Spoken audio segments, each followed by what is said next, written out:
C'est dans le Tarn, sur le circuit d'Albi, que se déroulait le week-end du 15 et 16 septembre la 8e et dernière épreuve de la saison 2012 du championnat de France Superbike. Une météo estivale et des températures de plus de 30 degrés Celsius l'après-midi ont attiré près de 9000 spectateurs le dimanche pour les courses.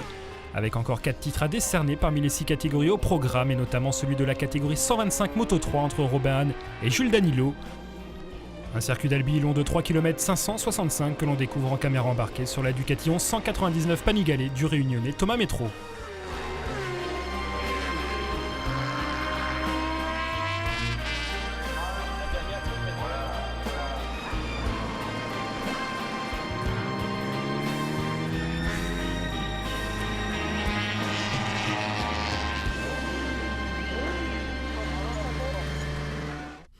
Bonjour, vous êtes avec Thomas Métro pour un tour embarqué du circuit d'Albi au guidon de la Panigale. Donc la ligne droite des stands, on est en 5e, on a un gros freinage où on rentre la 3 pour passer le premier pif-paf.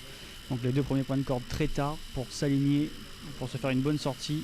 Voilà, 3e, 4e, on accélère à fond, on freine, gros freinage pour le deuxième pif-paf. Là on rentre très tard dans le premier pour se dégager derrière une sortie avec la ligne droite la plus longue possible. Voilà, on réaccélère, 2, 3, 4, 5. Et là on arrive sur le troisième pif-paf, là encore il faut privilégier la sortie, donc gros freinage, on rentre en troisième, donc on casse un peu le premier, on se réaligne, on réaccélère pour la sortie, troisième, quatrième, à fond, on rentre dans le pif-paf rapide, alors là c'est très physique, on sort cinquième directement, à fond, et là encore un bon bout droit, gros freinage pour le grand droit de l'aérodrome, donc on rentre très fort en troisième, on laisse élargir pour se réaligner, pour avoir la ligne droite de l'aérodrome la plus longue, donc il faut sortir très fort, troisième, là on monte tous les rapports, la ligne droite est très longue donc on a largement le temps de se faire des aspirations, donc sixième, freinage aux 200 mètres, un freinage très violent, bien à plat, on rentre en troisième encore, donc très tard le point de corde, réaccélère sur l'angle, beaucoup de glisse, on réaccélère, 3, quatrième, freinage sous la passerelle, le double droit avant les stands, là on rentre très large, on essaie de prendre le point de corde le plus tard possible pour se faire une meilleure sortie et on est retour dans la ligne droite des stands. En préambule de la finale du championnat de France Superbike avait lieu à Paris vendredi 14 septembre au siège du CNOSF, les élections fédérales. Jacques Boll a été réélu à la présidence de la Fédération française de motocyclisme pour un deuxième mandat de 4 ans. Côté sport, Fernand Dieudonné, élu vice-président de la FFM, laisse la place de président de la Commission nationale de vitesse à Patrick Coutan. Tous les deux présents à Albi, Patrick Coutan en a profité pour évoquer ses nouvelles fonctions et Fernand Dieudonné pour fixer les objectifs sur les 4 prochaines années. C'est le patron de tout ce qui se déroule en vitesse en France. Championnat Superbike bien entendu, les promos sport, le championnat de France moins de 25 cm3, les dragsters, le championnat de France de la montagne et puis toutes les courses que l'on peut trouver sur tous les circuits français.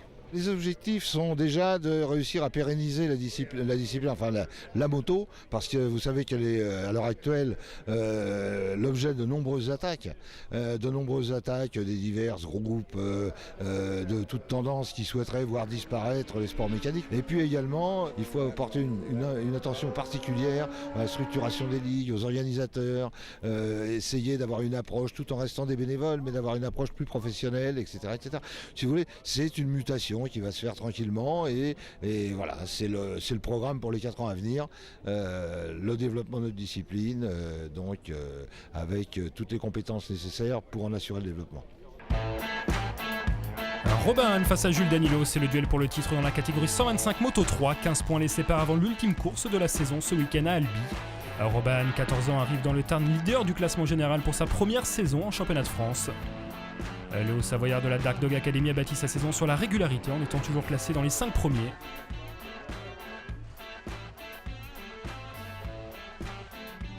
Jules Danilo, 17 ans, vice-champion de France 125 en 2011 et vainqueur de 4 courses sur 7 cette saison, a de son côté connu 2 résultats blancs avec des chutes au Mans et à Manicourt qui pourraient lui coûter le titre au moment d'effectuer le décompte final du championnat. Interview croisée avant la course décisive pour le titre.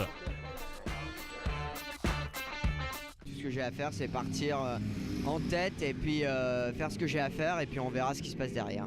Je vais essayer donc de partir avec lui parce que je pense qu'il va partir tout de suite en tête. Donc essayer de ne pas me faire coincer aux 3e, 4e, 5e place Et si j'arrive à partir avec lui, je vais le faire. Peut-être si j'ai beaucoup d'avance, lâcher prise à un certain moment. Il n'y a pas vraiment de stratégie, sachant qu'il n'y a personne qui va s'intercaler entre nous deux. Donc moi, je vais juste gagner la course. Et puis, s'il tombe, j'espère pas la chute pour lui, mais c'est tant mieux pour moi. Je vais rien lâcher. Donc, si jamais je me retrouve 6ème, parce qu'il faut absolument que je fasse 5ème, si je suis 6ème, je vais absolument tout donner, quitte à faire une erreur ou quoi. Plutôt finir par terre que d'être à la porte de cette victoire du championnat. Au niveau du départ, je suis pas top, donc je vais travailler là-dessus, mais sinon oui, c'est surtout la régularité. Il va peut-être commettre des erreurs sur la fin de course si je reste derrière lui tout le long, comme ça s'est passé plusieurs fois, par exemple à Dijon où il a voulu repousser son freinage pour pas que je le passe, donc il a été un peu trop large. Donc je pense que c'est son plus gros point faible. C'est lui qui a toute la pression, il est en tête du championnat, faut pas qu'il fasse de bêtises, faut pas qu'il se fasse emboucaner dans le premier virage, alors que moi, je dois juste gagner, donc j'ai rien à perdre, je vais faire le maximum. Jules Danilo se montre le plus véloce lors des qualifications et signe une 5e pole position d'affilée en 1:28.391, 894 millièmes de mieux par rapport à Robin Hahn, 2e, qui prudent a peu roulé en 2e séance qualificative. Jimmy Petit, 3e du championnat, complète la première ligne. La 2e ligne pour Enzo Boulom, Pierre Gignac et Guillaume Raymond, 6e et 1er de temps. À l'extinction des feux, le all shot est réalisé par Robin Hahn qui entre en tête dans le premier virage, suivi de Danilo, Boulom, Casadessus, Petit et Arciero, 6e.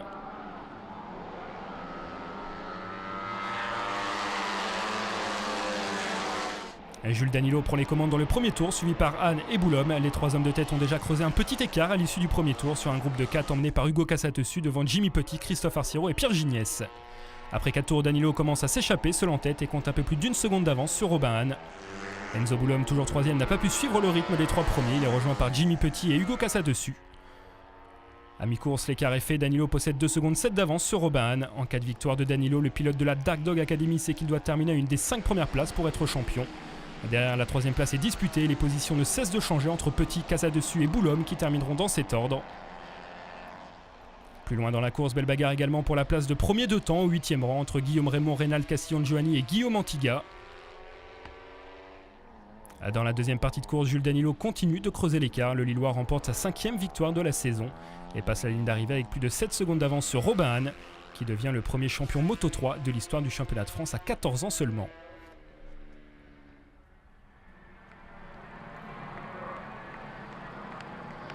Je suis vraiment super content, quoi. C'est pour ma première année, je suis vraiment content comme ça.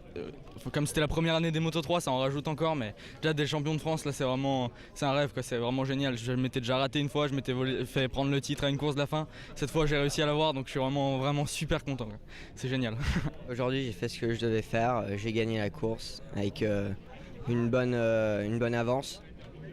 Donc tout ce que je peux me reprocher, c'est les 2 chutes, parce que sinon le championnat était assez parfait, on va dire. Et bon, c'est pas grave, je félicite Robin parce que c'est lui qui a été le plus régulier cette saison. Robin Hahn est donc champion de France avec 10 points d'avance sur Jules Danilo. Comme en 2011, le Lillois doit se contenter de la place de vice-champion malgré 5 victoires en 8 courses. Et Guillaume Raymond termine premier pilote 125 à la 4e place. Chez les cadets, le titre revient en canois Reynald Castillon-Giovanni. Sacré champion du trophée 600 Pirelli fin août à Lédenon pour sa première saison dans la catégorie après 2 années en 600 Promo Sport. Le sudiste Thibaut Bertin s'est qualifié en 3e position derrière le poleman Morgan Bercher et Kevin Jacob numéro 48. Johan Nigon numéro 41 est 4e devant le Lorrain Kevin Zalaï numéro 90 et Anthony Dumont qui se dispute ce week-end le titre du classement junior. Et 15 tours à couvrir dans cette dernière course de la saison du trophée 600 Pirelli. Et Thibaut Bertin prend le meilleur envol et vire en tête dans la première chicane, suivi du poleman Morgan Bercher et de Johan Nigon.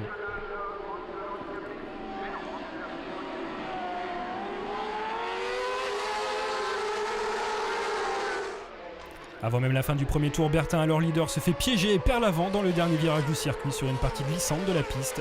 Le champion 2012 pourra tout de même repartir, mais en queue de peloton.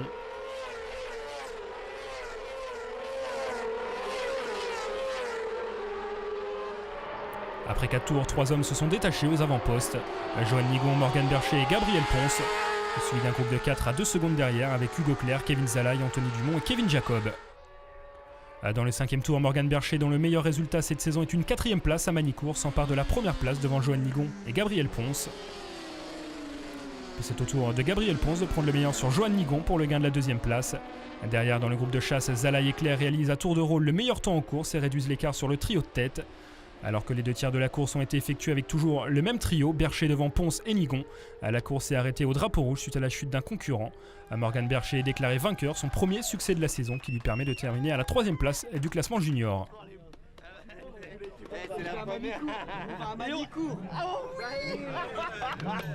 C'est vraiment bien pour moi, j'ai dominé tout le week-end, les séances qualificatives, donc je me vois récompensé d'une belle victoire, ça fait vraiment plaisir. Je remercie vraiment déjà mon équipe, mes parents, mes sponsors. Johan Nigon prend une belle 3e place quelques heures avant le titre de son frère Erwan Nigon, sacré champion d'Allemagne Superbike à Hockenheim. C'était un truc de fou, je suis parti en tête. J'étais un peu, j'étais bien, et donc voilà, je finis 3. Je suis quand même content de mon résultat, donc là maintenant j'attends mon frère cet après-midi car il va peut-être gagner le championnat d'Allemagne. Grâce à 3 victoires et 3 deuxièmes places, Thibaut Bertin est champion avec 21 points d'avance sur Kevin Zalaï qui se console en remportant le classement junior devant Anthony Dumont et Morgan Bercher. Également au programme des week-ends du championnat de France, les sidecars ont fait le spectacle tout au long de la saison. Le suspense était encore présent pour l'attribution du titre avant les 2 dernières manches du week-end d'Albi. Dominateur depuis l'entame du championnat, le duo Sébastien Delannoy-Sébastien Lavorel comptait 29 points d'avance sur Franck Barbier et Emmanuel Debroise. Qualifié en pole position, Delannoy-Lavorel avait une belle opportunité d'être champion dès la première manche en terminant devant Barbier et Debroise, qualifié en 4e position. Un duel pour le titre arbitré par Jonathan Huet et Sébastien Harifon qui s'intercale au premier virage entre les 2 favoris pour le titre. Rapidement, Huet et Harifon s'échappent en compagnie de Delannoy-Lavorel. Barbier et Debroise s'emparent de la 3e place mais ne peuvent suivre le rythme imprimé par les leaders. Peu après le cap de la mi-course, Sébastien Delannoy et Sébastien Lavorel s'emparent de la tête de course et creusent l'écart tour après tour pour franchir la ligne d'arrivée en vainqueur avec plus de 4 secondes d'avance sur Huet et Harifon. 3e, Barbier et Debroise voient le titre leur échapper au détriment de Delannoy et Lavorel.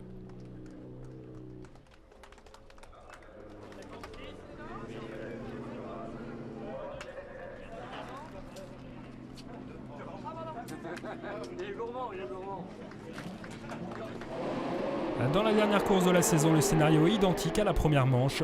Huet et Harifon sont les plus prompts à s'élancer devant Delannoy et Lavorel.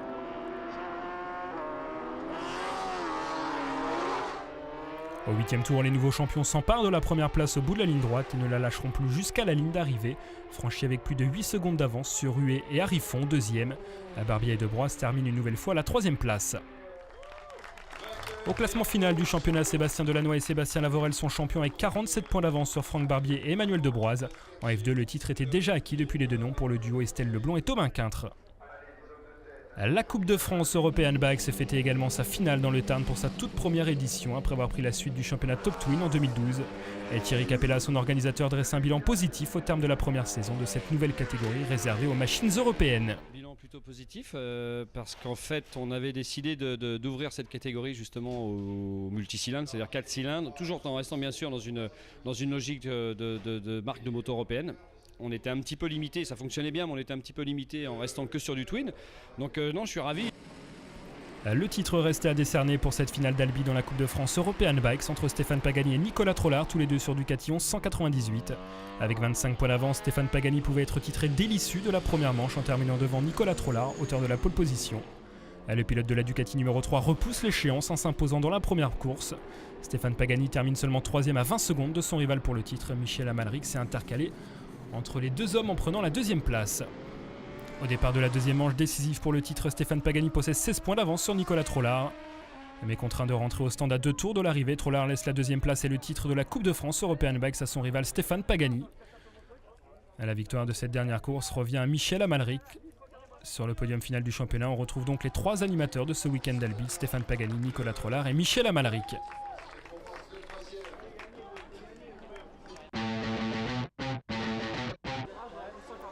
La catégorie 600 Supersport avec le retour en championnat de France du pilote local, l'Albigeois Valentin Debise au sein de l'équipe Tecmas en remplacement de Clément Chevrier blessé à l'Édenon. Mathieu Lagrive, blessé au coude au début de l'été, a mis un terme à sa saison la semaine dernière à l'issue des 24 heures du Mans.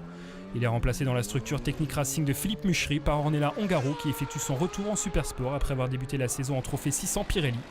Crédité du 16e chrono en qualification, la seule femme du plateau s'élance depuis la 6e ligne pour les 2 courses du dimanche. En pole position pour la 5e fois cette saison, Grégory Leblanc, titré il y a 2 mois à Dijon, affiche sa décontraction sur la grille de départ. Axel Morin, 2e des qualifications, a pour objectif ce week-end la place de vice-champion dans son duel qui l'oppose à Étienne Masson. Le champion 2011 Denis Bouhan complète la première ligne. Valentin Debise part 5e et Étienne Masson seulement 10e après avoir détruit sa moto vendredi lors d'une chute. Grégory Leblanc profite de sa pole position pour s'élancer en tête devant Robin Camus, Axel Morin et Rémi Échard. Leblanc creuse l'écart immédiatement et compte déjà 4 secondes et demie d'avance après 5 tours. Derrière le pilote Kawasaki, un groupe de 4 pilotes se dispute la 2e place avec Morin, Camus, Debise et Bouhan.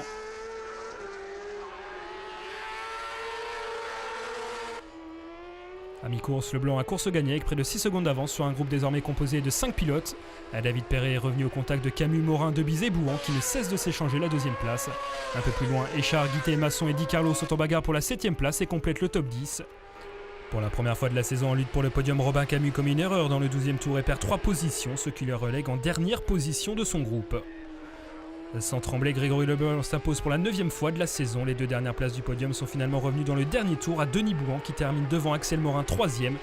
David Perret franchit la ligne en 4e position devant Debise 5e. J'ai attaqué dès le premier secteur, c'est là où je faisais la différence pendant les qualifs. Et je me suis retrouvé à passer le premier tour, je crois, avec plus d'1 seconde d'avance. Et j'ai appliqué la stratégie que je voulais, poussé pendant 4 tours à bloc. Je crois que je faisais que des 22 et je me suis retrouvé vite avec 6 secondes d'avance. Et puis après, il restait 12-13 tours. Et donc j'ai géré, je les voyais derrière qui s'arsouillaient parce que je tournais la tête et je les voyais. Donc voilà, une course, content d'avoir gagné, un peu ennuyeuse certes quand on roule tout seul. Mais bon, je pense que cet après-midi, ça sera plus sympa avec la chaleur. Les pneus vont commencer à glisser et on va pouvoir faire une belle bagarre.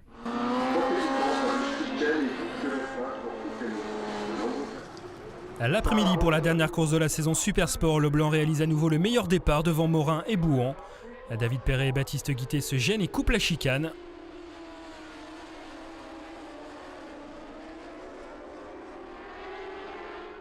Leblanc boucle le premier tour en tête devant Morin, Bouhan, Debise, Camus, Perret, Di Carlo, Guité, Échard et Masson pour le top 10. Cette 2e manche est la copie conforme de la course du matin. Leblanc part devant et s'échappe rapidement seul en tête.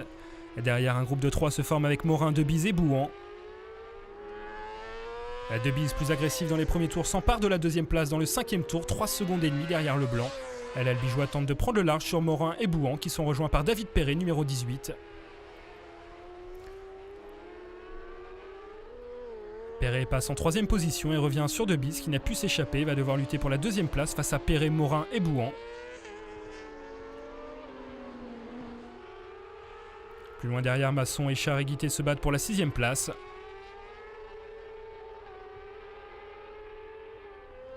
Après 15 tours, l'avance de Leblanc est de plus de 6 secondes lorsque la course est arrêtée au drapeau rouge suite à la chute de Rémi Échard. Doublé et 10e victoire de la saison pour Grégory Leblanc devant Valentin Debise 2e et David Perret 3e. Je voudrais faire un grand coucou et remercier toute l'équipe, tous les mécanos qu'a fait le staff, Kawasaki, Pirelli. Voilà, c'est une saison exceptionnelle et j'espère qu'on refera la même chose l'année prochaine. Titré pour la 2e fois de sa carrière en Super Sport, Grégory Leblanc termine la saison avec 132 points d'avance sur Axel Morin 2e. Étienne Masson complète le podium final du championnat devant David Perret et Denis Bouhan. Une semaine après les 24 heures du Mans moto remportées par Julien Dacosta, Grégory Leblanc et Freddy Forêt sur la Kawasaki de l'équipe SRC. 7 champions du monde d'endurance étaient présents à Albi. Marc Fontan, Jean-Michel Mattioli, Sébastien Gimbert, Julien Dacosta, Vincent Philippe, Anthony Delal et Hervé Moineau totalisent à eux 18 titres de champion du monde sur les 4 dernières décennies. Double champion du monde en 2007 et 2008 et vainqueur pour la 3e année d'affilée des 24 heures du Mans. Julien Dacosta dresse le bilan d'une saison exceptionnelle. Très serré, hein. À chaque fois c'était moins d'un tour cette année.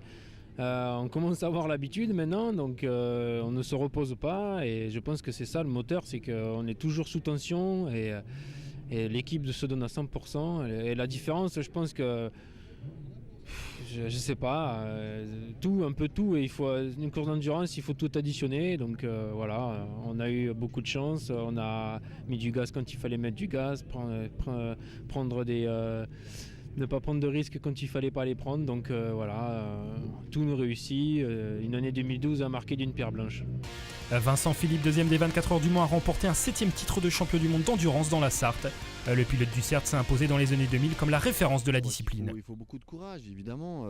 C'est des courses difficiles à gagner, difficiles dans le sens physique également. Il faut se préparer très dur à côté de la moto. Donc je crois que le physique est primordial dans ces courses-là. Et puis là-haut, c'est sûr qu'il ne faut pas s'écouter trop. On passe par des moments de doute, par des moments de douleur, des moments de fatigue.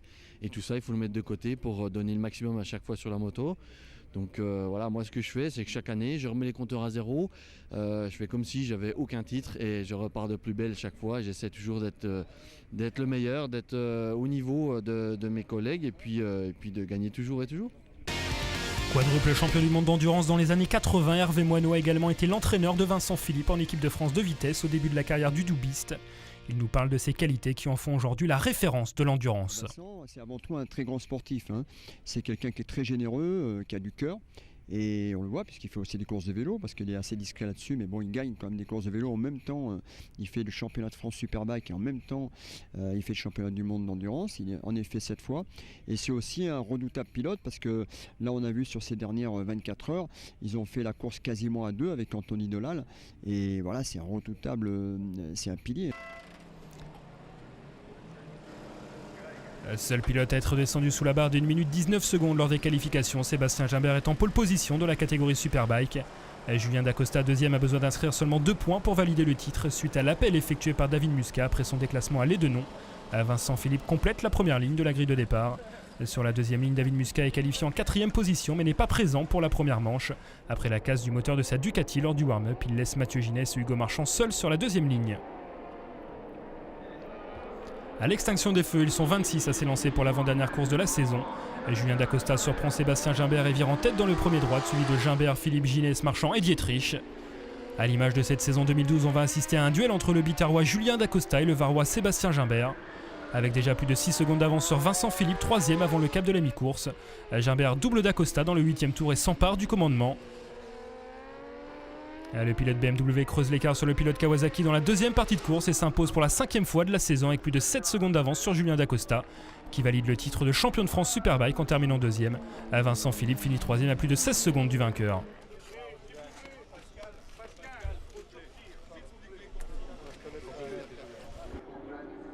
Le départ de la dernière manche Superbike de la saison, Sébastien Gimbert s'élance en tête devant Dacosta et Ginès, 3e.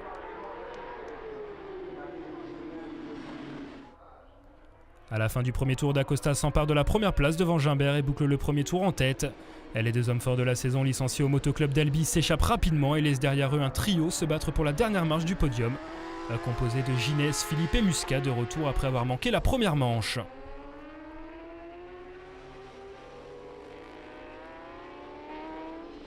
Gimbert se fait pressant sur Dacosta et double le pilote Kawasaki peu après le cap de la mi-course. Le pilote BMW aligne plusieurs tours sous la barre d'1 minute et 20 secondes pour se mettre à l'abri.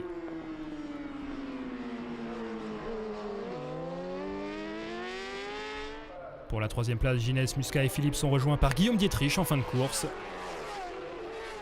Mais comme à l'Aidenon fin août, Gimbert réalise le doublé et termine la saison sur une note positive avec 5 victoires lors des 6 dernières courses. Le podium est identique à la première manche. Julien Dacosta termine 2e et Vincent Philippe 3e. Je voyais ma moto chauffer. Et en fait j'ai dû prendre un caillou dans le radiateur en doublant un retardataire. Et voilà quoi, donc ça faisait 2 tours que j'étais à 115 degrés, donc je décomptais les tours, mais bon, la BMW elle est fiable, elle roule même sans eau, donc il n'y a pas de souci. Un peu déçu quand même, j'aurais aimé gagner la dernière course de l'année, mais bon voilà, on a fait ce qu'on a pu, on a le titre, on a bien travaillé en début d'année. Ça a payé, donc voilà, heureusement qu'on avait pris cette avance, les adversaires sont revenus très forts à la fin. Au classement final du championnat, Julien Dacosta est titré avec 42 points d'avance sur Sébastien Gimbert et Guillaume Dietrich termine sur le podium final à la 3e place et devance Vincent Philippe et Mathieu Ginès.